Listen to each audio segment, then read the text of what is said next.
సంవత్సరాల నుంచి మేము ఏదైతే మొత్తుకుంటున్నామో ఈ గ్రూప్ 1 ముంగట పడది దీంట్లో అనేకమైన లోపాలు ఉన్నాయని చెప్పి గత బీఆర్ఎస్ పార్టీ హయాంలో నోటిఫికేషన్ వేసిన దగ్గర నుంచి మొదలు పెడితే మళ్ళీ ప్రభుత్వం మారి కాంగ్రెస్ పార్టీ ప్రభుత్వం అధికారంలోకి వచ్చిన తర్వాత జీవో 55 రూపంలో బీసీ ఎస్సీ ఎస్టీల కొంప ముంచుతుందని చెప్పి క్లియర్గా అది 29 జీవో తీసుకొచ్చి కొంప ముంచుతురు. అక్కడ రెడ్డి చైర్మన్ను పెట్టి మహేందర్ రెడ్డిని పెట్టి ఉద్యోగాలు కొల్లగొట్టే పనిలో ఉన్నారని మేము మొర్రో మొత్తుకున్నాం. అప్పుడు కాంగ్రెస్ పార్టీలో ఉన్నటువంటి నాయకులు తిన్మారమల్లనే చెప్పేదంతా తప్పు. మేము చాలా పారదర్శకంగా ఇవాళ ముఖ్యమంత్రి గారు ఎక్కడ సభల్లో ఎంత గొప్పగా నిర్వహించినామంటే చాలా అద్భుతంగా చెప్తా ఉంటే నవ్వు వచ్చేది. ఇవాళ ఎల్లెంకల పడ్డట్టు అయిపోయింది. 4 రోజులు ఆగమని చెప్పేసి 3 నెలలు వాయిదా వేవా ఏం కొంపలేం కొట్టుకపోతలేవనంటే లే ఏమైంది ఇప్పుడు? సీరియస్ ఆస్పిరెంట్స్ అయిపోయా. నేను ఆ రోజు మంచిగా బోర్డు మీద వేసి చూపించిన ఏడేడ ఏ లోపం జరిగింది అనేది. నిన్న హైకోర్టు అదే చెప్పింది. 8 అంశాలు చెప్పింది గ్రూప్ 1 విషయంలో. ఈ ప్రభుత్వమే మొండికి పోయి నేను అడ్వకేట్లకు అడ్డగోలుగా పైసలు ఇస్తా, నేను వాదించిపిస్తా, ఇంకా ఏదో నేను చేస్తా చూడరాదు నన్ను చూడు నా అందం చూడు అన్నట్టుగా ఉరికింది ముంగడికి ప్రభుత్వం. పోయి ఎల్లెంకల పడ్డది. ఇంగ్లీష్ పేపర్లకు ఇట్లా ఇష్టం వచ్చినట్టు మార్కులు వేసు, ఇంగ్లీష్ వాళ్ళకి ఇష్టం వచ్చినట్టుగా మార్కులు, తెలుగు మీడియం వాళ్ళకి అన్యాయం. మళ్ళీ ఒకటే సెంటర్లో ఎక్కువ ర్యాంకులు వస్తాయి, సమాన మార్కులు ఎక్కువ మందికి వస్తాయి. 1300 మందికి సమాన మార్కులు. అట్లా ప్రధానంగా ఓసీలకే మొత్తం ఓసీలకే పోస్టులు.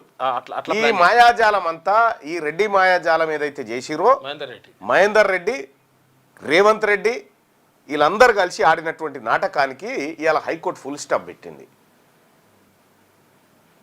జీవో 55 తోటి నింపేస్తే అయిపోతుండే కానీ 29 తీసుకొచ్చి మా కొంపలు ముంచాలని చూసారు. కానీ పాపం ఎక్కువ రోజులు ఉండదు. ఇలా అంతో ఇంతో నిరుద్యోగులకు ఊరట కలిగించేటువంటి అంశం ఇది.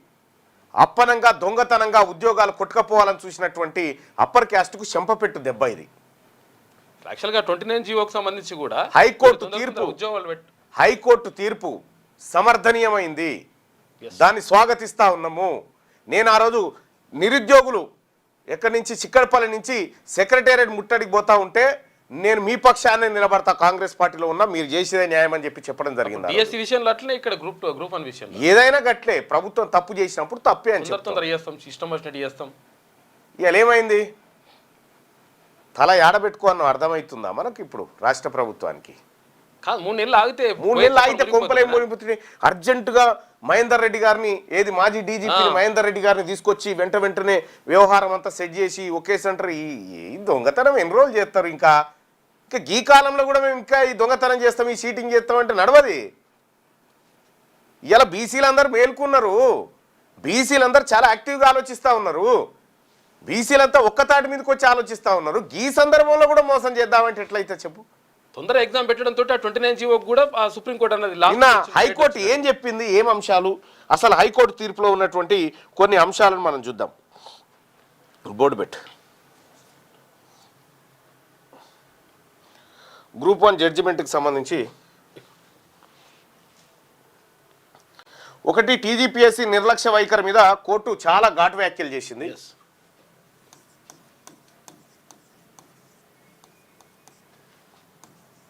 గ్రూప్ 1 అంటే రాష్ట్రంలో సివిల్స్ ఐఏఎస్ ఐపీఎస్ లెక్క, అంటే కన్ఫర్డ్ ఐఏఎస్ ఐపీఎస్ ఆఫీసర్ కూడా వీళ్ళు ఇందులోకి జొరబడి మొత్తంగా ఐఏఎస్లు ఐపీఎస్లుగా మారదామని ఓ ఉపాయం కట్టిరన్న. గతంలో వెంకటరామరెడ్డి అంటే కూడా గ్రూప్ 1 క్యాండిడేట్. చాలా మంది ఇట్లా ఇటువంటి వాళ్ళే వాళ్ళు కన్ఫర్డ్ ఐఏఎస్ ఐపీఎస్ అవుతారు. సొంత రూల్స్ కూడా మొట్టికాయలు ఏంటి అంటే మొట్టికాయలు వేసింది. ఈ మొట్టికాయలు అంటే ఇవి ఎక్కడ కచ్చకాయలు అనుకునేది. ఇట్లా కొట్టి ఇలా కాయ అవుతుంది చూడు, మొట్టికాయ అన్నట్టు. మళ్ళీ ఇదో బాధ. ఇక దీంట్లో ఎగ్జామ్ పెట్టడంలో ట్రాన్స్పరెన్సీ ఇంటిగ్రిటీ పాటించలేదు. ఒక్క మొట్టికాయ ఒక్క బొడిపై ఇట్లా పారదర్శకత లేదు. ఇక రెండోది పక్షపాతంగా వ్యవహరించిందని, తన సొంత రూల్స్ కూడా వైలేట్ చేసిందని టీజీపీఎస్సీకి తలంటింది. 2 సార్లు ఎగ్జామ్ క్యాన్సల్ అయినా కూడా ఇప్పటికీ ఏం నేర్చుకోలేదని తిట్టింది.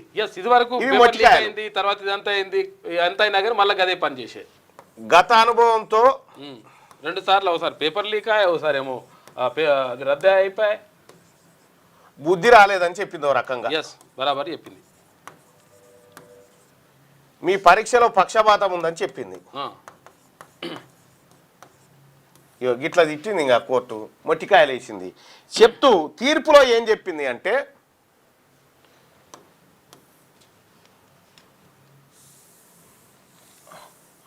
తీర్పులో ఏం చెప్పింది, ఒకటి అభ్యర్థుల సంఖ్యలో తేడాలు.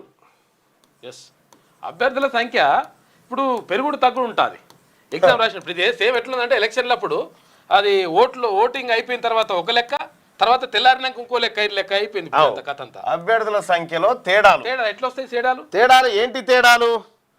మొదట ఏం చెప్పారు టీజీపీఎస్ వాళ్ళు అంటే, మొదట ఓ లెక్క ఉంటే తర్వాత ఓ లెక్క. మొదట 21,075 మంది పరీక్షలు రాసిరని చెప్పింది, ఏది మెయిన్స్. తర్వాత మళ్ళా రెండోసారి ఏమన్నది, ఇష్టం వచ్చినట్టుగా మారుతాం అయ్యే జాగీర్ అట్లా ఇచ్చుకుంటాను. పరీక్షలు రాసింది 21,075 మంది కాదు, 21,085 మంది అని చెప్పింది. ఈ 10 మంది ఆడికెళ్ళి వచ్చిర్రు లాగా కథలు కాకపోతే. ఇక ఇది ఎట్లా అయిపోయింది? దీని మీద స్పష్టత లేదు. వెస్ట్ ఫెలోస్ ని ఇక్కడ జీవితం ధర వస్తుంది దీనికోసం. 10 తేడా, 10 మంది తేడా. ఈ 10 మంది ఆడంగా వచ్చిర్రు కొత్తగా, పరీక్షలు రాయకుంటే ఎట్లా యాడ్ అయ్యారు ఇండ్లకి అనేది ఒకటి. ఇక రెండోది పాయింట్ నెంబర్ 2 ప్రిలిమ్స్ మెయిన్స్ కి వేర్వేరు హాల్ టికెట్ నెంబర్లు ఇచ్చారు. చూసుకోగా ప్రిలిమ్స్ హాల్ టికెట్ వేరే నెంబర్ ఉంటుంది, తర్వాత మెయిన్స్ హాల్ టికెట్ వేరే నెంబర్ ఉంటుంది. ఏమన్నా ఇది వరకు ఉందా గతంలో ఎప్పుడన్నా ఈ లంగా కథలు? కాకపోతే మనం అప్పుడే అంటున్నాం అసలు యాక్చువల్గా, అరే ఇదేదో మొత్తం మోసం ఉన్నది, ప్రిలిమ్స్ వేరే తర్వాత మెయిన్స్ వేరే ఇస్తున్నారని. ఆగ మేఘాల మీద ఇక పెట్టాలా పీకేసి పడేసినట్టుగా. ఇప్పుడు ఎందుకు ఏం పీకి గడ్డి వచ్చిందా? రిజల్ట్ వచ్చిందా? Prelims mains hall ticket numbers వేరు ఉండడం వల్ల క్యాండిడేట్ ని ట్రాక్ చేయలేకపోయింది. దీని ద్వారా ఏందనుకున్నా అంటే మొత్తం మోసం ఇది అప్పర్ కాస్ట్ ఏం చేసిందంటే, అప్పర్ కాస్ట్ అగ్రకులంలో ఏం చేసిందంటే ఈ కన్ఫ్యూజన్ చేసి ఇందులోకేం మన పోరగాళ్ళకు ఉద్యోగాలు తీసుకొచ్చి రేపు ఆ పోరగాళ్ళే ఐఏఎస్ ఐపీఎస్ లై మన వర్గాలకు సేవ చేస్తారు, మనం చెప్పినట్టు పనులైతే అనేది వాళ్ళ ఉపాయం అన్నట్టు. ఇక ఇంత లంగ కథలు వీళ్ళ దగ్గర. ప్రిలిమ్స్ కోటి మెయిన్స్ కోటి ఉంటుంది ఒకటే పరీక్షకు. ఇక మూడోది గ్రూప్ 1 కి సంబంధించి మూడోది ఏం చెప్పిందంటే, centre wise gender wise bias. కొన్ని సెంటర్లు కేవలం మహిళలకు కేటాయింపు. సోడిగా కొన్ని మహిళలకే కొన్ని పురుషులకే అన్నట్టు ఇట్లా ఉంటుంది. కొన్ని సెంటర్లు కేవలం మహిళలకే. కోటి ఉమెన్స్ కాలేజీలో పడ్డది అదో కథ నడిచిందట. కొన్ని సెంటర్లు పురుషులకే.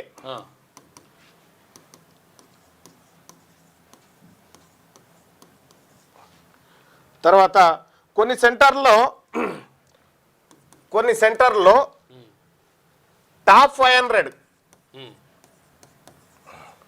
500లో ఎక్కువ మంది వచ్చారు. ఇట్లనే చూసుకో. ఇక అట్లా వస్తారు, అట్లా ఉంటుందా లెక్క? ఏమన్నా ఒకటే సెంటర్ నుంచి మొత్తం ఒకటే సెంటర్లో టాప్ 500లో ర్యాంకులలో ఎక్కువ మంది వచ్చారు. ఇది ఎట్లా సాధ్యమైంది? నువ్వేదో మ్యానిపులేషన్ చేస్తేనే అవుతుంది కదా. వరుసగా ఒకదాని తర్వాత ఒకటి, ఇంకో ఇట్లా ఒకటి విడిచి ఒకటి ఇట్లా కథలన్నీ. ఇక నాలుగోది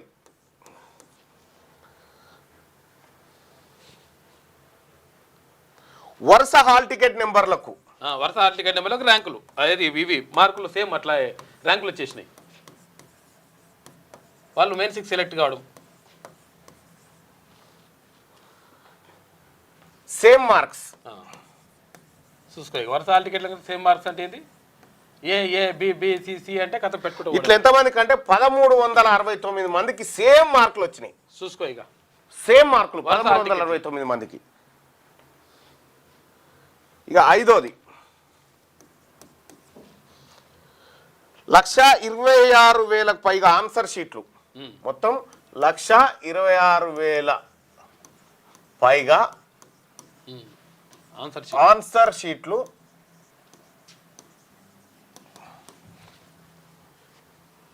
తొంభై రోజులలో 2 సార్లు దిద్దారు. చూసుకో. అంటే 45 రోజులలో కథం చేసి పడేసారు అన్నట్టు లెక్క. 126,000కు పైగా ఆన్సర్ షీట్లు 90 రోజులలో 2 సార్లు దిద్దారు. అట్లా అని చెప్పి కొన్ని వేల మందిని దిద్దలే, కొంతమందినే పెట్టిరు అట్లా. ఇది ఇది ప్రాక్టికల్గా అసాధ్యం. ఎస్, అంటే ఇష్టం వచ్చినట్టు ఇట్లా గుద్దుకుంటూ ఓడనట్టు మార్కులు. ఇది ప్రాక్టికల్గా అసాధ్యం, ఇది కోర్టు చెప్పింది. ఇంకో విషయం ఏంటంటే, ఒక తెలంగాణ ఉద్యమం పేపర్ ఉంటుంది, ఆ పేపర్ ఉన్న వాళ్ళకి అందరికి మంచి రాసిన వాళ్ళకి కోవనికి మార్కులు వేయలే. ఎవరికి పిహెచ్డి తెలంగాణ ఉద్యమానికి సంబంధించి పిహెచ్డి చేసిన మనిషికి దాంట్లో పూర్తి సాధికారత ఉంటే ఆయనకు మార్కులు రాలే, సగం మార్కులు రాలే. ఇవి దిద్దినోళ్ళు ఎవరయ్యా అని అంటే ఆర్సి రెడ్డి అని ఉందా? Yes, RC Reddy coaching centre ఉంటుంది కదా, ఆర్సి రెడ్డి ఫ్యాకల్టీ చూసుకో. ఇక ఆర్సి రెడ్డి ఫ్యాకల్టీ ఇట్లా ఇస్తారా? ఎట్లా కనీసం ప్రభుత్వంలో ఉన్నటువంటి ఉద్యోగులకు వాళ్ళకి ఇవ్వాలి కదా. ఇప్పుడు వాళ్ళ విద్యార్థులకు ఎక్కువ మార్కులు వేసుకున్నారు చూసుకో. ఎందుకంటే మార్కులు ఇప్పుడు ప్రిలిమ్స్ ఒకటి ఉండే, మెయిన్స్ ఒకటి ఉండే, మనకు తెలిసిపోయాయి. తెలిసిపోయాయి. ఏడోది తెలుగు మీడియం 7,800 మంది పైగా రాసిరు. పైగా రాస్తే ఇందులో ఉద్యోగాలు వచ్చినటువంటి వాళ్ళు 1%. చూసుకో. ఇక తర్వాత ఉర్దూ మీడియం ఫుల్ మార్కులు. ఇక అది రాసిందే ఎంతమంది ఉంటే అంతమందికి. ఉర్దూ మీడియం వాళ్ళకి 100కి 10 మందికి వచ్చింది. ఇట్లా తెలుగు క్యాండిడేట్స్కి అన్యాయం జరిగిపోయింది ఇక్కడ. ఇక 8వది ప్రొవిజనల్ మెరిట్ లిస్ట్ పెట్టలేదు. పెట్టాలి కదా, క్లారిటీ ఉండాలి కదా, పారదర్శకత. అంటే మెరిట్ లిస్ట్ ఎందుకు పెట్టలేదంటే ఎవరి మార్క్ వాళ్ళకే ఇచ్చిండ్రు అంతే తప్ప ఈ నెంబర్లకు ఇవ్వాలి కదా లెక్క. దీని మీద ఆర్టీఐ కింద అడిగితే సమాధానం లేదు. ఇయ్యలే. ఎందుకనంటే ఈ లంగకత్తలు పడరు కాబట్టి. అంత దొంగేసమే. ఎప్పుడైతే మహేందర్ రెడ్డి అనేటువంటి మోస్ట్ కరప్టెడ్ ఫెలో దీంట్లోకి ఎంటర్ అయిందో, దీన్ని ఎవరు పొంగులేటి శ్రీనివాసరెడ్డి, రేవంత్ రెడ్డి కలిసి మహేందర్ రెడ్డిని ఆడబెట్టిరు. మన రెడ్డి పొరగాలకు, మన అగ్రవర్ణాలకు వచ్చేటట్టు చూడమంటే ఆయన ఆ దుకాణం పెట్టిండు. ఇక ఇంకొకటి ఏంటంటే, ఇక ఆశ్చర్యకరమైన విషయం చూడ్రి. రిక్రూట్మెంట్లో ఒక అభ్యర్థి బొమ్ము Poojitha Reddy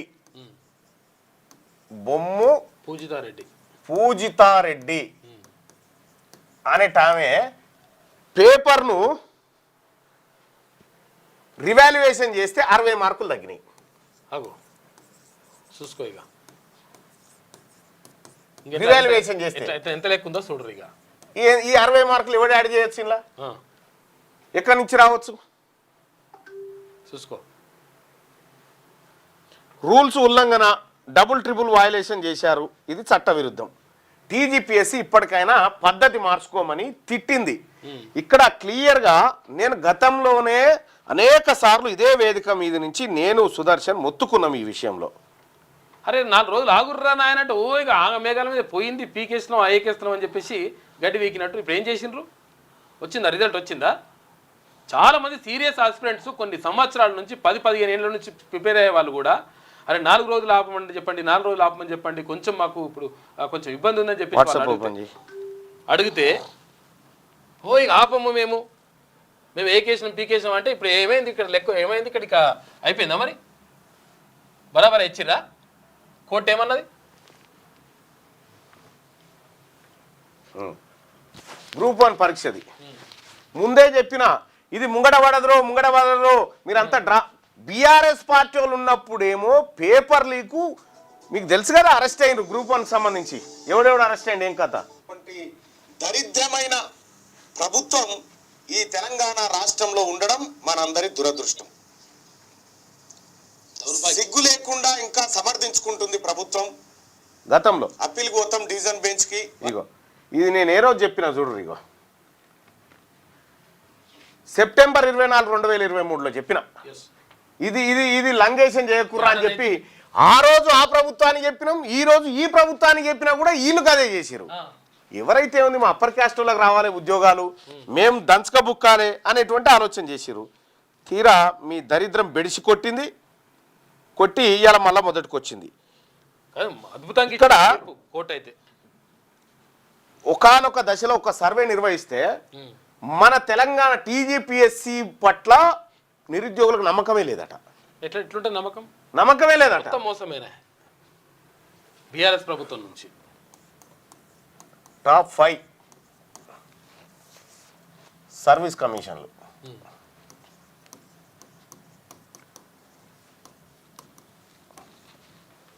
first Tamil Nadu public service కమిషన్లు అంటే ఉద్యోగ నియామకాలకు సంబంధించినటువంటి కమిషన్లు. సూపర్. ఇది ఎస్ నిరుద్యోగులకు పూర్తి భరోసా. బరాబర్. రెండోది కేరళ. వీళ్ళు గ్రేట్, మంచిగా వీళ్ళకు పూర్తి నమ్మకం టీజీపీఎస్సీ మీద. ఏది మన సర్వీస్ కమిషన్ మీద. థర్డ్ మహారాష్ట్ర, వీళ్ళకు పూర్తి నమ్మకం. ఫోర్త్ కర్ణాటక, వీళ్ళకు పూర్తి నమ్మకం ఉంది. ఆ తర్వాత మనము బీహార్ తోటి ఉన్నాం సమానంగా. చూసుకో బీహార్ అంటే ఎట్లుంటుందో, బీహార్ కాడ ఎట్లుంటుందో మీకు ఎరికేగా రిక్రూట్మెంట్ ఇక సేమ్ బీహార్తో పోటీ పడతా ఉన్నాను అన్నట్టు. ఇక్కడ ఉన్నటువంటి రెడ్డి ముఖ్యమంత్రి ఒక రెడ్డి చైర్మన్ను పెట్టి రెడ్డి పోరగాళ్లకు దొంగతనంగా దొడ్డిదారిన ఉద్యోగాలు కల్పించడానికి ఒక డ్రామా ఆడితే మొత్తం ఈ పారదర్శకత లేకుండా హాల్ టికెట్ మెయిన్స్కి ఒకటి ప్రిలిమ్స్కి ఒకటి పెట్టి ఇంది ఆన్కి దొరకకుండా ర్యాంకింగ్ సిస్టమ్ విడుదల చేయకుండా ఇండివిజువల్ ర్యాంకులు ఇచ్చి రకరకాల మోసాలకు తెరలేపిండు. ఓడ లంగా కొడుకు అసలు యాక్చువల్గా 29 జీవో తీసుకొచ్చిండ్రు. ఇద్దరు కలిసి తీసుకొచ్చిన పేరు కూడా తెలుసు కానీ రేవంటారు తీసుకొచ్చి దాని ద్వారా ఏంటంటే అసలు యాక్చువల్గా ఒకవేళ బీసీ పిల్లగానికి ఫస్ట్ ర్యాంక్ వచ్చింది, వాడు బీసీ కోటాలో పడితే వీడు ఎస్సీ పిల్లగానికి ఫస్ట్ ర్యాంక్ మోసమే ఇది. వీడు ఎస్సీ ఎనడవ నాడు ఈ నేపాల్ అవుతుంది చూడ్రి, గా పరిస్థితి వస్తుంది మీకు కూడా. ప్రధానమంత్రి తర్వాత ఈ అధ్యక్షుడిని పలగొట్టి అన్ని తరిమి కొడతా ఉన్నారు అక్కడ రాజకీయ నాయకులను, కరప్షన్ చేసిన జీలు అలుగుతున్నాయి అక్కడ. అందుకోసమే ఇవన్నీ బంద్ చేసుకోవాలా. మీరు ఇవన్నీ నిర్వహించడంలో కంప్లీట్గా ఫెయిల్ అయిపోయారు. టీజీపీఎస్సీస్, యూబీఎస్ఎస్, యూపీఎస్సీ ట్రస్ట్ వర్తి అదే చెప్తా ఉన్నారు కదా. ఒకసారి అభ్యర్థుల ఒపీనియన్ కూడా సేకరిద్దాం ఇక్కడ.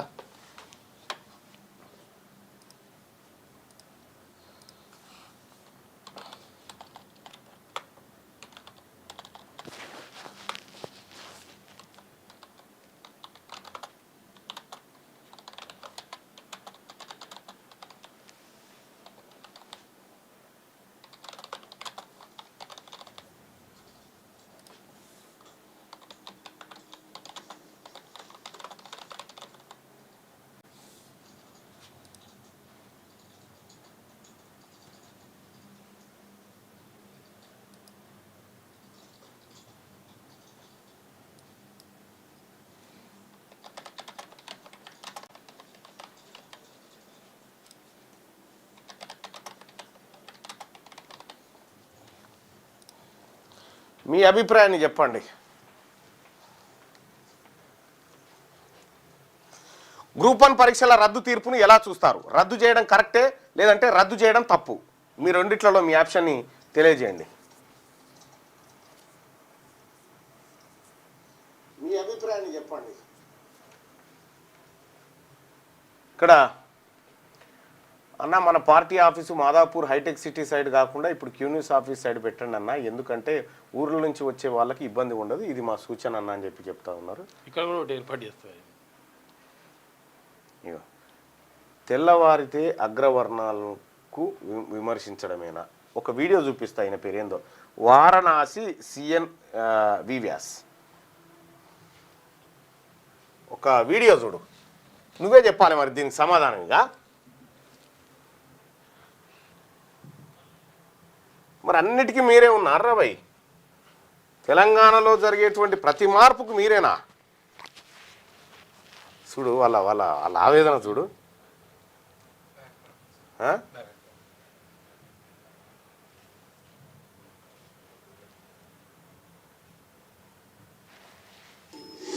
ఇక చదువుకో. ఇక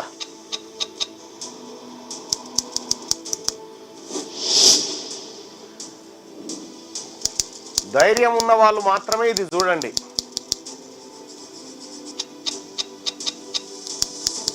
ఎవరి సొమ్ము ఎవడు తింటుండు? మా సొమ్ము మీరు తినుకుంటా ఇంకా మా మీద మీ పెత్తనమా? పిడికెడు మంది లేని మీకే గంతుంటే 2 కోట్ల మంది జనాభా ఉన్న బీసీలం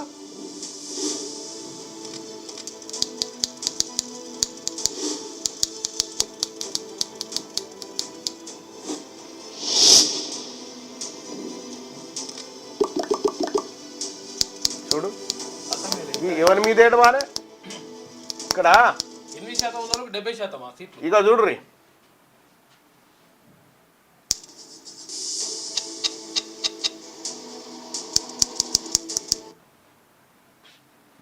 తెలంగాణ చుట్టూ 28 టోల్ గేట్స్ ఉన్నాయి. అగ్రవర్ణాల చేతుల్లో ఉన్న టోల్ గేట్లు 28, బీసీల చేతిలో ఉన్నాయి 0. అందుకే బీసీల కోసం బీసీల రాజకీయ పార్టీ. మొత్తం తెలంగాణ రాష్ట్రంలో విద్యా వ్యాపారం 90,000 కోట్లు ప్రతి ఏడాది. బీసీ విద్యా సంస్థల వాటా 12% అయితే అగ్రవర్ణాల చేతిలో 75% ఉంది. మరి అన్నిట్లలో మీరే ఏంద్రాబాయ్ మరి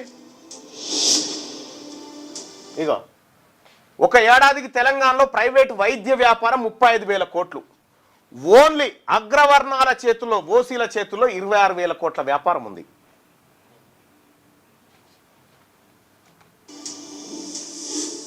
ఈ రెండింటి కలిపి 1,00,000 కోట్ల వ్యాపారం ఉంటే అందులో 62,000 కోట్లు బీసీల సొమ్మే.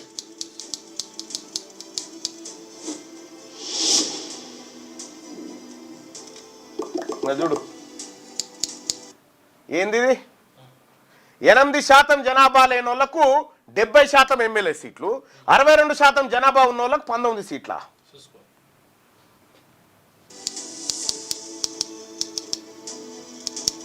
ఇంక ఇవి కాదు, గుండెలు వలిగిపోయి లెక్కలేస్తాం. ఇంకా ఇవేమో సక్రమంగానా? ఇగో ఎంపీ సీట్లు తెలంగాణలో లోక్సభ ఎంపీలు 8% జనాభా ఉన్న వాళ్ళకేమో 8 సీట్లు, 62% జనాభా ఉన్న వాళ్ళకి 4 సీట్లు.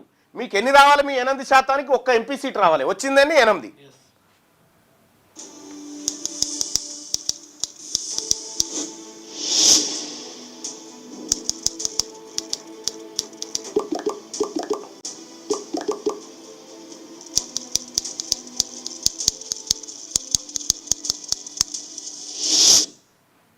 ఎమ్మెల్సీలు 8% జనాభా ఉన్న వాళ్ళకు 57% ఎమ్మెల్సీలు 23 సీట్లు, 62% జనాభా ఉన్న బీసీలకు 12 సీట్లు.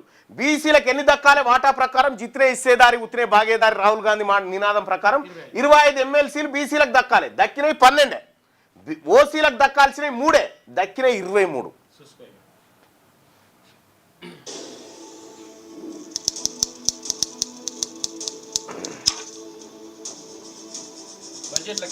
బడ్జెట్ల కేటాయింపు చూడండి.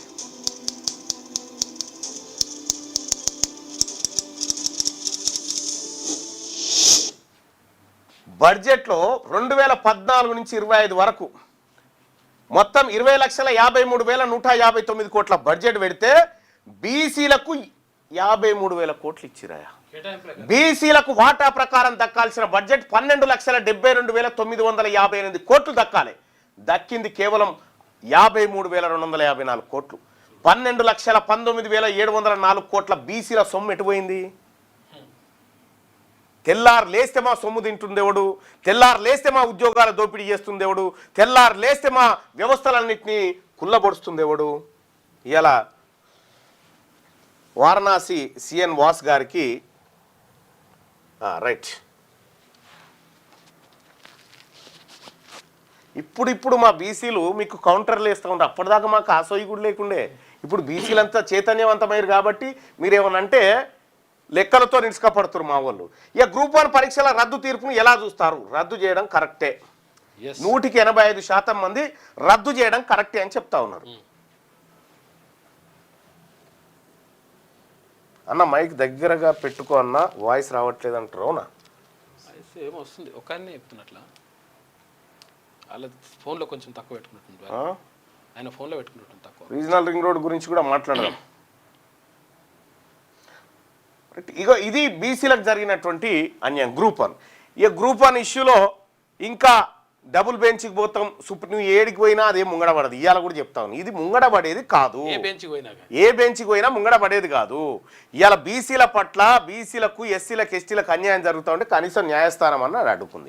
మీ కుట్రను అడుకోగలిగింది. గొప్ప మనిషి, మంచిగా బరాబర్ చూసిండు. మీ ప్రణాళిక ఎలా ఉండబోతుందన్న? వాయిస్ ఈజ్ కమింగ్ అని చెప్తా ఉన్నారు. నాశనం అవుతుంది మరి కాదా? ఇటువంటి ప్రభుత్వాలు చేతగాని చేతగాని దద్దమ్మల పరిపాలన ఉంటే ఇట్లే ఉంటుంది. ఈనాడు దినపత్రికలో ఉన్నటువంటి వార్తలు చూద్దాం. ఉపరాష్ట్రపతిగా రాధాకృష్ణన్ బీసీ బిడ్డ గెలిచిండు. కంగ్రాచులేషన్స్. ఒక బీసీ బిడ్డ విజయం సాధించిండు. ఇక్కడ సుదర్శన్ రెడ్డికి టికెట్ ఇస్తే సొంత పార్టీ వాళ్ళు కూడా ఓట్లు వేయలే. 15 మంది ఇండియా కూటమి వాళ్ళు కూడా ఓటు వేయలే. 25 మంది నువ్వు 325 ఉండే. 152 ఓట్ల ఆధిక్యంలో జస్టిస్ సుదర్శన్ రెడ్డిపై గెలుపు. అనుకున్న దానికంటే ఎన్డీఏ అభ్యర్థికి పెరిగిన ఓట్లు, ప్రతిపక్షం నుంచి క్రాస్ ఓటింగే కారణం.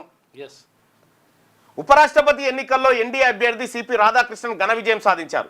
సమీప ప్రత్యర్థి విపక్ష ఇండియా కూటమి అభ్యర్థి జస్టిస్ సుదర్శన్ రెడ్డిపై 152 ఓట్ల మెజారిటీతో విజయాన్ని సొంతం చేసుకున్నారు.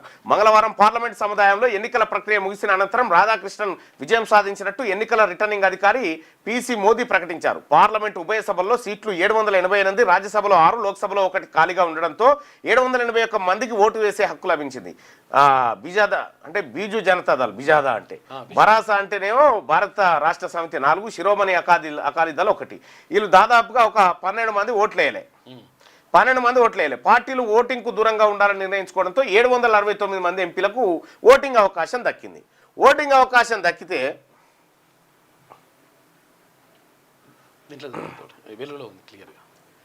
పోలింగ్ ముగిసేటప్పటికి 767 మంది ఓటు హక్కు వినియోగించుకున్నారు. 98.2% పోలింగ్ జరిగినట్టు రిటర్నింగ్ అధికారి ప్రకటించారు.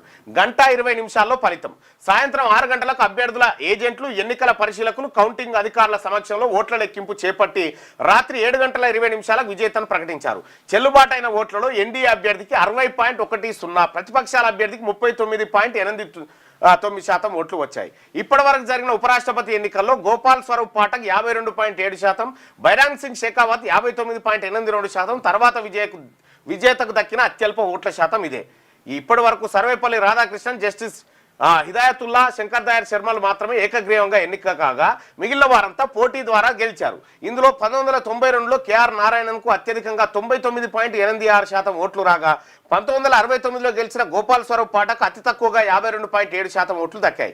మోడీ ప్రభుత్వం వచ్చాక జరిగిన ఎన్నికల్లో విజేతలైన వెంకయ్యనాయుడికి 67.89%, జగదీష్ ధన్కడ్కు 74.37% ఓట్లు వచ్చాయి. ఈసారి రాధాకృష్ణన్కు ఊహించిన దానికంటే 14 ఓట్లు ఎక్కువ రాగా జస్టిస్ సుదర్శన్ రెడ్డికి ఆ మేరకు తగ్గాయి. దీన్ని బట్టి ప్రతిపక్షాల వైపు ఉన్నవారు ఎన్డీఏ అభ్యర్థికి క్రాస్ ఓటింగ్ చేసినట్టుగా స్పష్టం అవుతుంది. బీసీ అభ్యర్థికి ఓటేసారు అంతే. దాదాపు 40 మంది ఎంపీలు తమ ఆత్మ ప్రబోధానుసారం ఓటేశారని లోక్సభలో భాజపా చీఫ్ విప్ సంజయ్ జయస్వాల్ చెప్పారు. వీటిలో చెల్లని ఓట్ల ప్రస్తావన ఉంది. ఈసారి ఉపరాష్ట్రపతి ఎన్నికల్లో చెల్లని ఓట్లు 15 చొప్పున ఉన్నాయి. ఈసారి గైర్హాజరైన వారి సంఖ్య తగ్గి పోలింగ్ పెరిగింది. మంత్రి ప్రహ్లాద్ జోషి నివాసంలో మంగళవారం రాత్రి జరిగిన కార్యక్రమంలో 67 ఏళ్ల రాధాకృష్ణన్ను ప్రధాని మోడీ సహా పలువురు అభినందించారు. తనకు అభినందనలు తెలిపిన రాష్ట్రపతి, ప్రధాని తదితరులకు రాధాకృష్ణన్ కృతజ్ఞతలు తెలిపారు. వ్యక్తిగా 15వ ఉపరాష్ట్రపతి. ఇప్పటి వరకు 14 మంది ఉపరాష్ట్రపతులుగా సేవలు అందించారు. రాధాకృష్ణన్ 15వ వ్యక్తి అవుతారు. డాక్టర్ సర్వేపల్లి రాధాకృష్ణన్ 52 నుంచి 62 వరకు, మహమూద్ హమీద్ అన్సారీ 2007 నుంచి 2017 అత్యధికంగా 10 ఏళ్ల చొప్పున ఈ పదవిలో కొనసాగారు. అత్యల్ప కాలం వివి గిరి 1 సంవత్సరం పాటు 355 రోజులు. ఆర్ వెంకటరామన్ 2 ఏళ్ల 327 రోజులు ఉన్నారు. వీరిద్దరు తర్వాత రాష్ట్రపతులు అయ్యారు. ఇక వేరే ఏ పదవి లేకుండా అకస్మాత్తుగా రాజీనామా చేసి 2 ఏళ్ల 344 రోజులకి ఉపరాష్ట్రపతి పదవి నుంచి వైదొలిగిన తొలి వ్యక్తి జగదీష్ ధన్కడే. ఉపరాష్ట్రపతులుగా పనిచేసిన వారిలో సర్వేపల్లి రాధాకృష్ణన్, జకీర్ హుస్సేన్, వివి గిరి, ఆర్ వెంకటరామన్, శంకర్ దయాళ్ శర్మ, కేఆర్ నారాయణలు రాష్ట్రపతులు అయ్యారు. నారాయణన్ తర్వాత ఇప్పటి వరకు ఒక్క ఉపరాష్ట్రపతి కూడా రాష్ట్రపతి స్థానానికి చేరుకోలేకపోయారు. అద్భుత పనితీరు చూపుతారని నమ్ముతున్నా. నరేంద్ర మోడీ శుభాకాంక్షలు తెలియజేసిండు చంద్రబాబు. ఆ తర్వాత కిషన్ రెడ్డి, రామచంద్రరావు. జాతీయవాద సైద్ధాంతిక విజయం. నా గెలుపు జాతీయవాద సైద్ధాంతిక విజయం. 2047 నాటికి భారత్ను అభివృద్ధి చెందిన దేశంగా తీర్చిదిద్దడానికి పాటుపడతా. ఈ ఎన్నికను సైద్ధాంతిక పోరాటంగా అవతలి పక్షం చెప్పింది. ఓటింగ్ పోకడను చూస్తే జాతీయవాదం గెలిచిందని స్పష్టమవుతుంది. ఓటమిని అంగీకరిస్తున్నా అని చెప్పి సుదర్శన్ రెడ్డి చెప్పింది. అంగీకరించకపోతే ఇంకేం చేయగలుగుతాం మనం? ఇక్కడ మొత్తం ఓట్లు 781 అయితే పోలైనవి 767. 452 ఓట్లు బీసీ బిడ్డకు వస్తే 300 ఓట్లు రెడ్డి ఆయనకు వచ్చినాయి. ఇక్కడ అమ్మ ఆశీర్వాదం ఫలించింది. తమిళనాడు నుంచి 3వ ఉపరాష్ట్రపతి. ఈ తమిళనాడులో ఉన్నటువంటి డిఎంకే కూటములు కూడా రెడ్డిలకు ఎందుకు వేయాలని వాళ్ళ బీసీలకు ఆలేసి అక్కడ తమిళనాడు అసెంబ్లీలో ఎంతమంది ఉరికేనా? అప్పర్ క్యాస్టులు 5గురే ఎమ్మెల్యేలు. మిగతా అంతా బీసీ, ఎస్సీ, ఎస్టీలే. అంతే.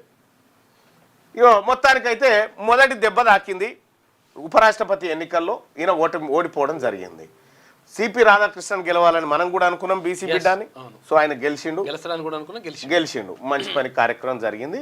ఇక మీరు ఏ ఎన్నికల్లో నిలబడ్డా ఇదే ఫలితాలు రిపీట్ అవుతూ ఉంటే ఇక్కడైనా ఎక్కడైనా. అది ఉపరాష్ట్రపతిగా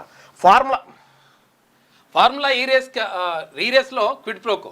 ఇక హెచ్ఎండిఏకు 75 కోట్ల రూపాయల నష్టం, ఎఫ్ఈఓకు 46 కోట్ల రూపాయల లాభం. నెక్స్ట్ జెన్పై భారాన్ని తప్పించినందుకు భరాసాకు 44 కోట్లు ఇచ్చినట్లు ఆరోపణ. కేటీఆర్ ప్రాసిక్యూషన్కు అనుమతి కోరుతూ ప్రభుత్వానికి అవినీతి నిరోధక శాఖ లేఖ రాసింది. ఫార్ములా ఈ రేసు వ్యవహారంలో క్విడ్ ప్రోకో నీకింత నాకింత కోణం ఉన్నట్లు అవినీతి నిరోధక శాఖ నిర్ధారణకు వచ్చింది.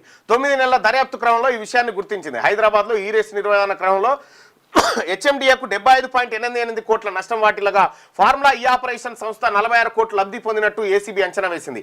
ఈ నేపథ్యంలో క్విడ్ ప్రోకో కింద 44 కోట్ల విలువైన ఎలక్టోరల్ బాండ్ల భరాసాకు సమకూరినట్టుగా ఏసీబీ ఆరోపిస్తా ఉంది. ఈ నేపథ్యంలోనే కేటీఆర్తో పాటు ఇతర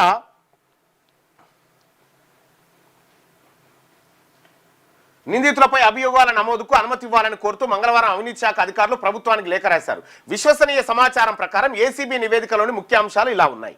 ఇది నేపథ్యం. యూకే చట్టాల ప్రకారం నమోదైన ఫార్ములా ఈ ఆపరేషన్ సంస్థ హైదరాబాద్లో ఫార్ములా ఈ రేసు 9 నుంచి 12 సీజన్ల నిర్వహించాలని నిర్ణయించింది. ఈ మేరకు ఎస్నెక్స్ జెన్ ప్రైవేట్ లిమిటెడ్ పురపాలక పరిపాలన పట్టణాభివృద్ధి శాఖతో 2022 అక్టోబర్ 25న త్రైపాక్షిక ఒప్పందం కుదుర్చుకుంది. ఆ ప్రకారం ఈవెంట్ నిర్వహణకు అయ్యే ఖర్చును స్పాన్సర్ భరించాలని, రేసు నిర్వహణకు అనుగుణంగా ట్రాక్ ను హోస్ట్ సిటీ ఏర్పాటు చేయాలని నిర్ణయించారు. ఈ మేరకు 2023 ఫిబ్రవరి 11న జరిగిన సీజన్ 9 ఈవెంట్ కోసం ఎంఏయుడి తరఫున హెచ్ఎండిఏ 12 కోట్లు వెచ్చించింది. రేసు నిర్వహణ ఖర్చును స్పాన్సర్ భరించారు. తర్వాత ఎఫ్ఈఓ స్పాన్సర్ మధ్య విభేదాలు తలెత్తడంతో సీజన్ 10 నిర్వహణకు ఆటంకాలు ఎదురయ్యాయి. రుసుము చెల్లింపులకు స్పాన్సర్ చేతులెత్తేయడంతో దాన్ని ప్రభుత్వమే చెల్లించే అవకాశాలపై చర్చించారు. 2023 సెప్టెంబర్ 27న హెచ్ఎండిఏ కమిషనర్ హోదాలో అరవింద్ కుమార్ అప్పటి మున్సిపల్ శాఖ మంత్రి కేటీఆర్ కు ప్రతిపాదనలు పంపారు. ఎస్నెక్స్ జెన్ కు బదులుగా హెచ్ఎండిఏనే ప్రమోటర్ గా హోస్ట్ సిటీగా వ్యవహరించాలనే ప్రతిపాదనను కేటీఆర్ ఆమోదించారు. ఈ క్రమంలో హెచ్ఎండిఏ నిధుల నుంచి మొత్తం 54.88 కోట్లు చెల్లించారు. 10 కోట్ల కన్నా తక్కువ చెల్లించాల్సి వచ్చినప్పుడు తప్పనిసరిగా ఆర్థిక శాఖ అనుమతి తీసుకోవాల్సి ఉన్నప్పటికీ అలా జరగలేదు.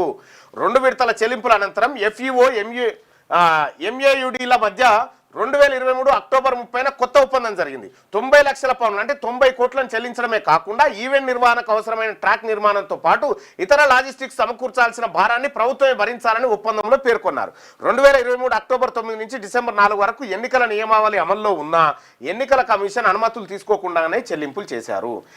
నెక్స్ట్ జెన్కు 600 కోట్ల భారం తప్పించేందుకు అవినీతి శాఖ లేఖలోని సమాచారం మేరకు తొలి సీజన్ నిర్వహణ క్రమంలో నెక్స్ట్ జెన్కు 165 కోట్ల మేర నష్టం వాటిల్లడంతో ముందుకెళ్లలేమని ఆ సంస్థ చేతులెత్తేసింది. తొలి ఒప్పందం ప్రకారం మిగిలిన 3 సీజన్ల నిర్వహణ క్రమంలో ఆ సంస్థ సుమారు 600 కోట్లు చెల్లించాల్సిన అవసరం ఏర్పడింది. ఆ సంస్థ ఈ భారాన్ని తప్పించేందుకే కేటీఆర్ ప్రణాళిక రచించారని, దీంతో ప్రభుత్వంపై సుమారు 600 కోట్ల భారం పడిందని అవినీతి శాఖ పేర్కొంది. తొలుత విజిలెన్స్ కమిషన్ కు, అనంతరం గవర్నర్ అనుమతికి. ఇప్పటికే నమోదు చేసిన ఎఫ్ఐఆర్ లో ప్రధాన నిందితుడు A1 గా కేటీఆర్, A2 గా అరవింద్ కుమార్, A3 గా హెచ్ఎండి అప్పటి చీఫ్ ఇంజనీర్ బిఎల్ఎన్ రెడ్డిని పేర్కొన్న సంగతి తెలిసిందే. దర్యాప్తు క్రమంలో international sports consultant Govada Kiran Malleswararao, ఎఫ్ఈఓలను కూడా నిందితులుగా చేర్చారు. అవినీతి శాఖ నివేదిక ఆధారంగా ప్రభుత్వం విజిలెన్స్ కమిషన్ సిఫార్సు చేయనుంది. కమిషన్ సూచనల అనంతరం కేటీఆర్ ను ప్రాసిక్యూట్ చేసేందుకు గవర్నర్ అనుమతి కోరుతూ ప్రభుత్వం నివేదిక పంపనుంది. మిగిలిన నిందితుల విషయంలో ప్రభుత్వమే నిర్ణయం తీసుకోబోతా ఉంది. అయితే కేటీఆర్ ను ప్రాసిక్యూట్ చేయడానికి అనుమతి కోరుతారట. మరి అరెస్ట్ చేస్తారా, విచారణ చేస్తారంటే అరెస్ట్లు అయితే ఉండకపోవచ్చు. దానికి ఏదో ఒక సెటిల్మెంట్ ఉంటుంది, దాని ద్వారా అది వెళ్ళిపోతుంది. గ్రూప్ 1 ఫలితాలు, ర్యాంకులు రద్దు, మెయిన్ జవాబు పత్రాలు పునర్మూల్యాంకన చేయండి. ఆ ఫలితాల ఆధారంగానే తుది నియామకాలు చేపట్టాలి, లేదంటే మెయిన్స్ రద్దు చేసి తాజాగా నిర్వహించండి. ఈ ప్రక్రియ 8 నెలల్లో పూర్తి చేయాలి. టీజీపీఎస్సీని ఆదేశిస్తూ హైకోర్టు సంచలన తీర్పు ఇచ్చింది. మంచిగా సరిపోయింది. గ్రూప్ 1 మెయిన్స్ పరీక్షలకు సంబంధించి మార్చి 10న విడుదల చేసిన ఫలితాలను మార్చి 30న ప్రకటించిన జనరల్ ర్యాంకులను రద్దు చేస్తూ హైకోర్టు మంగళవారం సంచలన తీర్పు వెలువరించింది. ఈ మేరకు ఇచ్చిన ఆదేశాల్లో టీజీపీఎస్సీకి 2 ఆప్షన్లు ఇచ్చింది. మెయిన్ జవాబు పత్రాలను పునర్మూల్యాంకనం చేయాలి. సంజయ్ సింగ్ వర్సెస్ యూపీఎస్సీ కేసులో సుప్రీంకోర్టు వెలువరించినటువంటి వార్త. గ్రూప్ 1 సమాప్తం. అది కథ మళ్ళా మొదటికి వచ్చింది. ఏది గ్రూప్ 1 కథ ఎట్లా అంటే కైలాసం ఆడితే పెద్దప్ప మింగినట్టు ఉంటుంది. మీదికి పోయి మళ్ళీ కిందికి దిగిన కథ ఉంటుంది. గదే కథ. ఇక అయిపోయింది. టీజీపీఎస్సీ విశ్వసనీయతను కోల్పోయింది. వీటన్నిటి గురించి 17 తారీఖు తాజ్ కృష్ణ హోటల్లో ఏదైతే బీసీ పార్టీది ఉందో అక్కడ మాట్లాడుకుందాం మొత్తం అన్నిటి మీద. నేపాల్లో కల్లోలం, నేతల అవినీతిపై భగ్గుమన్న యువతరం, పార్లమెంట్ సుప్రీంకోర్టు సహా నేతల ఇళ్లకు నిప్పు, ప్రధాని ఓలీ మంత్రుల రాజీనామా, మాజీ ప్రధాని ఆయన భార్యపై దాడి, మరో మాజీ ప్రధాని భార్య మృతి, మంత్రిపై దాడి చేసిన ఆందోళనకారులు, కాఠ్మండులోనూ నిరవధిక కర్ఫ్యూ, విమానాశ్రయం మూసివేత, సరిహద్దులను అప్రమత్తం చేసిన భారత్. ఇగో సింగ భవనం పైకి ఎక్కిన ఆందోళనకారులు, మొత్తం పార్లమెంట్ భవనం, కాఠ్మండులో నేపాల్ ప్రధాని కార్యాలయం, మంత్రిత్వ శాఖల సముదాయం, సింగ దర్బార్లో ఎగిసి పడుతున్న మంటలు తగలబెట్టి పారేసారు. మాజీ ప్రధాని భార్య నేపాల్లో ఉన్నటువంటి ప్రజలంతా ప్రభుత్వం మీద తిరుగుబాటు చేసి దొరికిన మంత్రిని దొరికినట్టు తొక్కి తన్ని పెట్రోల్ పోసి తగలబెడతారు. కారణం ఏంది? ప్రభుత్వం సోషల్ మీడియా సైట్లను బ్యాన్ చేసిందడ. ఫేస్బుక్, వాట్సాప్, గూగుల్ ఇవన్నీ ఏది ఎక్స్ ఇవన్నిటిని చేయడంతో ఆగ్రహం పెళ్ళు బీకిపోయి మీరు ఎవర్రా చేస్తందుకు మా లిబర్టీని రక్షించడానికి మీరున్నారు, మా మీద మీరు ఆంక్షలు పెడతారని పోయి మొత్తం నేపాల్ అంతా ప్రభుత్వం మీద తిరగబడితే సస్తిరా దేవుడా అని చెప్పి ఎక్కడోడక్కడ పరారయ్యారు. ఎందుకు సోషల్ మీడియాని రద్దు చేసింది అంటే ఇక సోషల్ మీడియాలో ఇక్కడ వీళ్ళ అవినీతి పైన, ప్రధానమంత్రి అవినీతి పైన, అక్కడ ఉన్నటువంటి మంత్రుల అవినీతి పైన సోషల్ మీడియాలో చర్చ జరుగుతుంది. ఈ చర్చ జరుగుతుంది, మొత్తం చర్చ అంతా జరుగుతూ ప్రాబ్లం అవుతుందని చెప్పేసి సోషల్ మీడియానే రద్దు చేసి పడేసింది అక్కడ ప్రభుత్వం. రద్దు చేస్తారా భయ నీ పాల పని చేసిండ్రు. రైట్. ఇక మిగతా రెండో పేజీలో చూస్తే ఇక నేపాల్ అల్లకల్లోలమైంది, సామాజిక మాధ్యమాలపై నిషేధం ప్రారంభమైన జంజడ్ ఉద్యమం కొత్త మలుపు తిరిగి నేతల అవినీతిపైకి మళ్ళింది. రాజధాని కాఠ్మండు అగ్నిగుండమైంది. ప్రభుత్వం రాజీనామా చేయాలని డిమాండ్ చేస్తూ యువత భారీగా హింసకు పాల్పడ్డారు. పార్లమెంట్, సుప్రీంకోర్టు అధ్యక్షుడు, ప్రధాని నివాసాలు సహా పలువురు మంత్రులు ఇళ్లకు నిప్పు పెట్టారు. మంత్రులపై దాడులు చేశారు. పోలీస్ స్టేషన్లు, పార్టీల కార్యాలయాలకు నిప్పు పెట్టారు. కాంతిపూర్ టీవీ కార్యాలయం పైన దాడి చేశారు. ఆందోళన హింసాత్మకంగా మారడంతో సైన్యం సూచన మేరకు ప్రధాని కేపీ శర్మ, ఓలీ సహా పలువురు మంత్రులు రాజీనామా చేశారు. వారిని దేశం దాటించేందుకు సైన్యం ప్రయత్నిస్తుందన్న వార్తలు వచ్చాయి. అయితే ఓలీ నేపాల్లోనే ఉంటారని తెలుస్తోంది. ప్రధాని రాజీనామా చేసినా ఆందోళనకారులు శాంతించలేదు. దీంతో కాఠ్మండులో నిరవధిక కర్ఫ్యూ విధించాల్సి వచ్చింది. సైన్యం రంగంలోకి దిగింది. దేశ భద్రతా బాధ్యతను చేపట్టింది. ఆందోళన నేపథ్యంలో కాఠ్మండులోని త్రిభువన్ అంతర్జాతీయ విమానాశ్రయాన్ని మూసివేశారు. భారత్ నుంచి వెళ్లే విమానాలు నిలిపివేశారు. సరిహద్దులో భారత ప్రభుత్వం అప్రమత్తత ప్రకటించింది. నేపాల్లోని భారతీయుల రక్షణ కోసం చర్యలు చేపట్టింది. అవినీతి అసలు కారణం. నేపాల్ ప్రధాని కేపీ శర్మ ఓలీ నేతృత్వం ప్రభుత్వం అవినీతిలో కూరుకుపోయిందని ఇటీవల సామాజిక మాధ్యమాల్లో జనరేషన్ షెడ్ ప్రచారం ప్రారంభించింది. ఈ నేపథ్యంలోనే వారిని అడ్డుకునేందుకు ప్రభుత్వం రిజిస్ట్రేషన్ సాకుతో సామాజిక మాధ్యమాలపై నిషేధం విధించింది. దీంతో యువతరం భగ్గుమంది. సోమవారం పెద్ద ఎత్తున ఆందోళనకు దిగడంతో పోలీసులు జరిపిన కాల్పులో 19 మరణించారు. పరిస్థితి తీవ్రంగా మారడంతో దిగొచ్చిన ప్రభుత్వం సామాజిక మాధ్యమాలపై నిషేధాన్ని ఎత్తేసింది. అయినా యువత శాంతించలేదు. మంగళవారం ఒక్కసారిగా రోడ్లపైకి వచ్చారు. అవినీతి నేతలపై చర్యలు తీసుకోవాలని డిమాండ్ చేశారు. కర్ఫ్యూ ఉన్నా లెక్క చేయకుండా కాలంకి, బనేశ్వర్, చపాగాన్, తెకోలాలో ఆందోళనకు దిగారు. రాజధానిలోని పలు ప్రభుత్వ కార్యాలయాల్లోకి చొచ్చుకెళ్లారు. విధ్వంసాలు సృష్టించారు. వందల మంది ఆందోళనకారులు ప్రధాని ఓలీ కార్యాలయంలోకి దూసుకెళ్లారు. కాల్పుల్లో 19 మంది మృతికి బాధ్యత వహిస్తూ రాజీనామా చేయాలని డిమాండ్ చేశారు. దీంతో సైన్యం సూచన మేరకు వెంటనే ఆయన రాజీనామా చేస్తున్నట్టుగా ప్రకటించారు. అక్కడితో ఆగని నిరసనకారులు పార్లమెంటుపై దాడి చేసి నిప్పంటించారు. అధ్యక్షుడు రామచంద్ర పటేల్ ఇంటిపై దాడి చేశారు. అంతకుముందుకు ప్రధానికి చెందిన బాల్కోట్లోని ఇంటికి నిప్పు పెట్టారు. మాజీ ప్రధాని పుష్పకమల్ దహాల్తో పాటు కమ్యూనికేషన్ల శాఖ మంత్రి పృథ్వీ సుబ్బా గురుంగు, మాజీ హోంమంత్రి రమేష్ లేఖ్పై ఇళ్లపై కూడా దాడి చేశారు. బుధానికాంతలో ఉన్న నేపాలీ కాంగ్రెస్ చీఫ్ మాజీ ప్రధాని షేర్ బహదూర్ దేబ్బా ఇంటిని ఆందోళనకారులు తగలబెట్టారు. ఆయన భార్య అర్జు దేవ్బాపై వారు దాడి చేసిన వీడియో సామాజిక మాధ్యమాల్లో వైరల్ అయింది. ఈ దాడిలో వారికి స్వల్ప గాయాలయ్యాయి. దేవ్బా కుమారుడు జైబీర్కు వాటాలున్న హిల్టన్ హోటల్ను ఆందోళనకారులు తగలబెట్టారు. ఆగ్రహవేశాలతో ఊగిపోయిన ఆందోళనకారులు ఆర్థిక మంత్రి బిష్ణుప్రసాద్ పైడేల్పై దాడి చేసిన వీడియో వైరల్ అయింది. నేపాల్లోనే ఓలీ ప్రధాని పదవి కేపీ శర్మ ఓలీ రాజీనామా చేయగా అధ్యక్షుడి ఆమోదం లభించింది.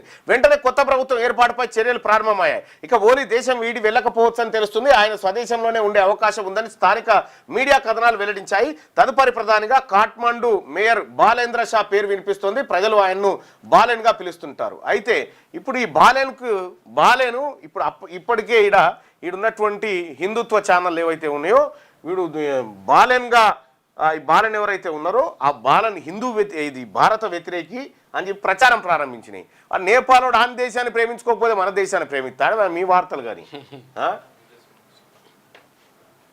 ఒక్కసారి ఈ వీడియోస్ని ఒక్కసారి చూసే ప్రయత్నం చేద్దామయ్యా. ఎన్నడో ఒకనాడు ఈ దేశంలో నిర్బంధం పెరిగితే ఈ దేశంలో కూడా ఈ పరిస్థితి దాపురిస్తుంది. ఏంది ఇది? మొత్తం యూత్ రోడ్ మీదకి వచ్చేసింది. ఇగో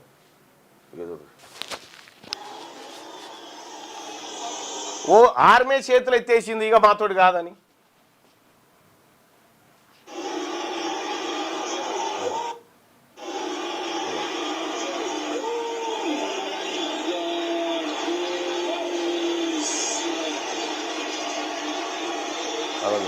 మొత్తం పబ్లిక్ ప్రజలంతా రోడ్ల మీదకి వచ్చేసారు. ఇంకేం చేస్తుంది, ఏం ప్రభుత్వం ఏం చేస్తుంది? ఇక కరప్షన్ అండ్ నెపోటిజం. ఇక స్టాప్ కరప్షన్.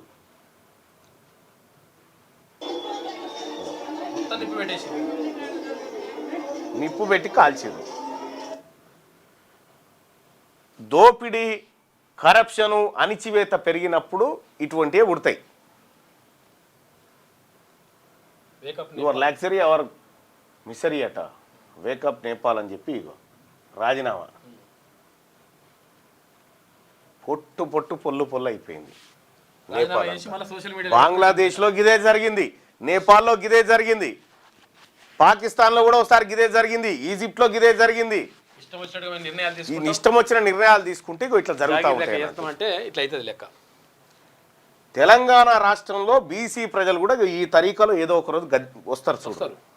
ఇట్లనే చేసుకుంటా మీరు ఇదే బీసీల అణచివేత కార్యక్రమాలు చేస్తే, బీసీలను మోసం చేసే కార్యక్రమాలు చేస్తే గిదే జరుగుతుంది.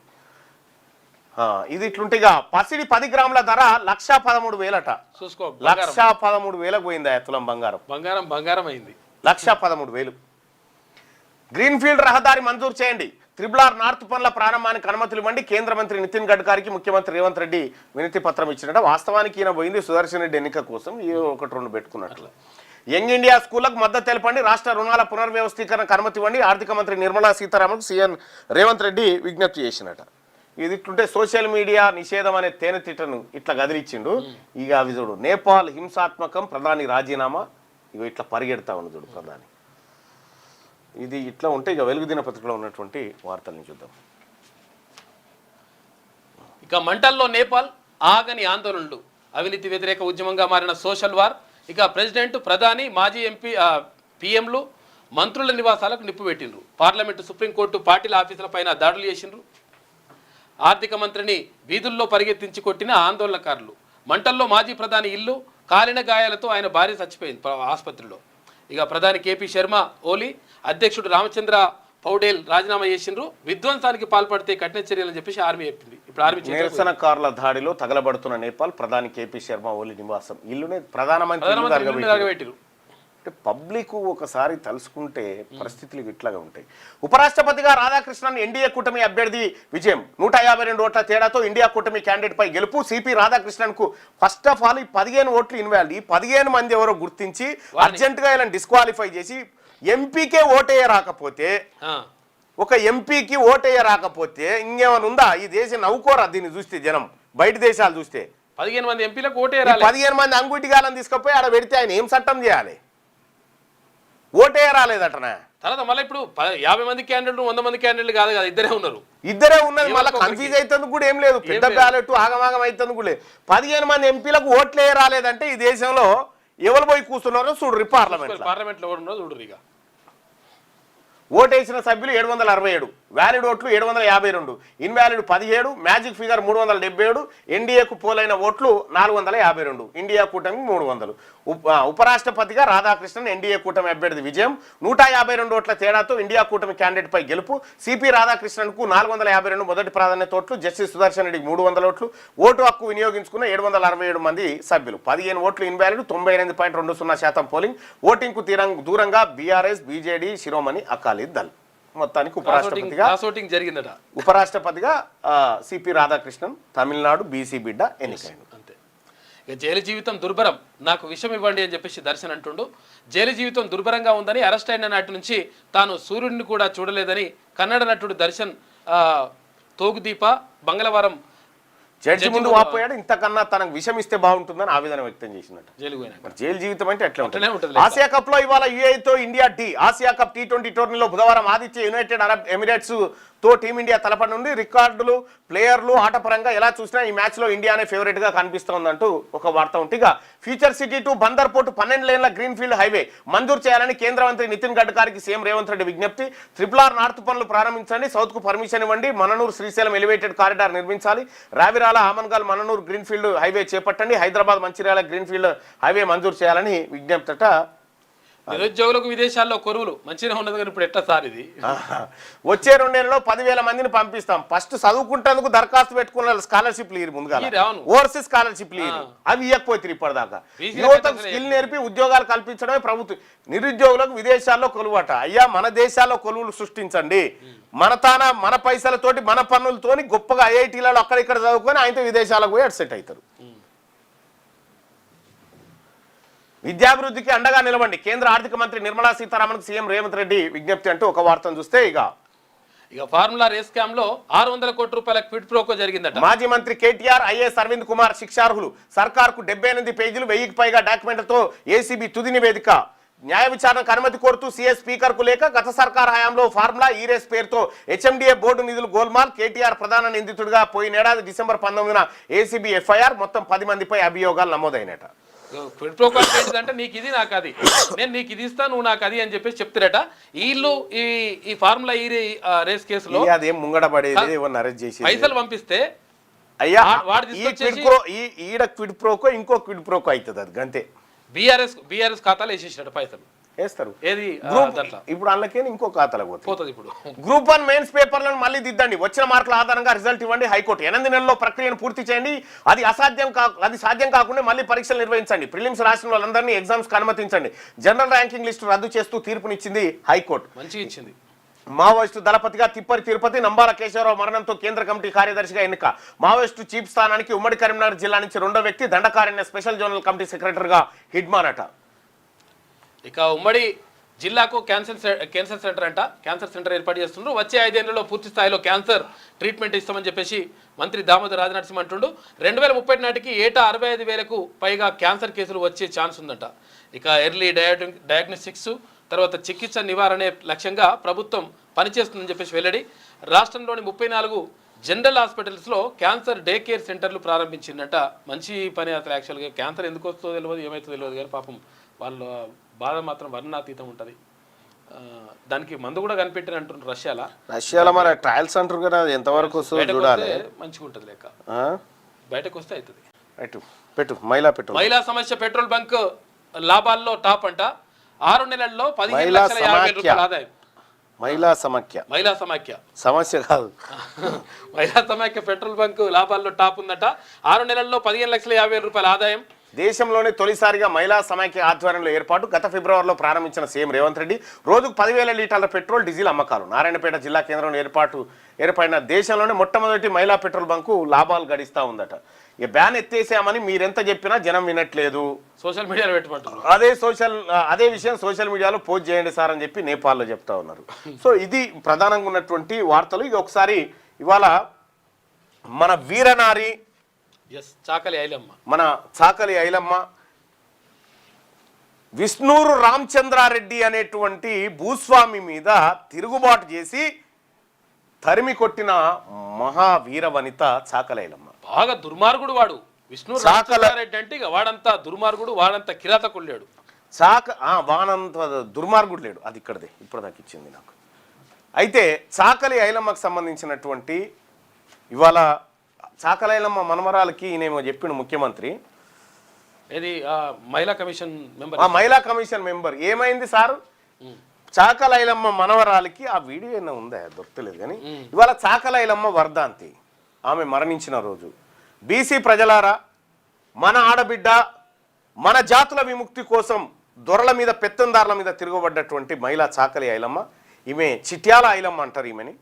ఈమె ఊర్లోకి నేను పోయి ఈమె పైన స్పెషల్ స్టోరీ కూడా చేయడం జరిగింది. ఆ రోజు బహుశా అది ఉందో లేదో చూడాలి ఒక్కసారి. ఉందా అలా మనమరాల నెంబర్ వచ్చిందేమో అడుగు.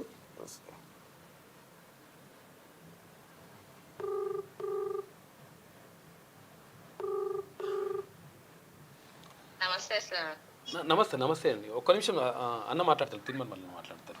అమ్మ నమస్కారం. నమస్తే అన్న, బాగున్నారా? బాగున్నా. ఏంది మహిళా కమిషన్ మెంబర్ ఇచ్చిరమ్మా మీకు? అది పాత వాళ్ళ పీరియడ్ అయిపోలేదన్న, అది అయిపోయినాక పాత వాళ్ళ పీరియడ్ అయిపోయినాక ఇస్తారా? అవునన్న. ఓకే అంటే నాకు అది గుర్తుంది, అందుకోసమే. సరే అమ్మా, thank you. Okay, thank you అన్న. పాత వాళ్ళ పీరియడ్ అయిపోయినాక ఇస్తారట. పాత వాళ్ళ పీరియడ్ అయిపోయి ఎప్పటిదాకా ఉందాం మళ్ళీ ప్రకటించడం అయితే చాలా రోజులే ప్రకటించి ఏడాది అరే ఇది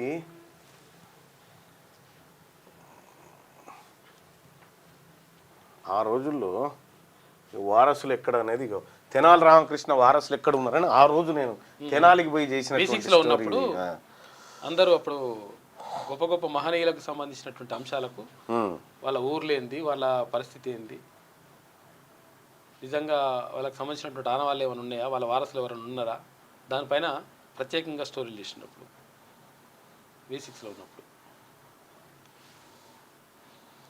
సాకలి ఐలమ్మ పైన కూడా నేను వాళ్ళ ఊరికి పోయి మనవాడు చనిపోయింది. ఆయన ఉండే పెద్ద మనిషి.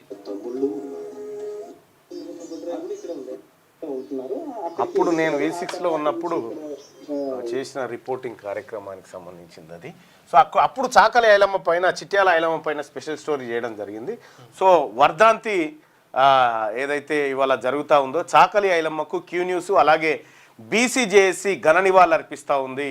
ఆమె ఆత్మకు శాంతి జరగాలి, ఆమె ఆశయ సాధన దిశగా ఈ BC ఉద్యమం మరింత ముందుకు పోతుందని చెప్పి తెలియజేస్తా ఉన్నాం.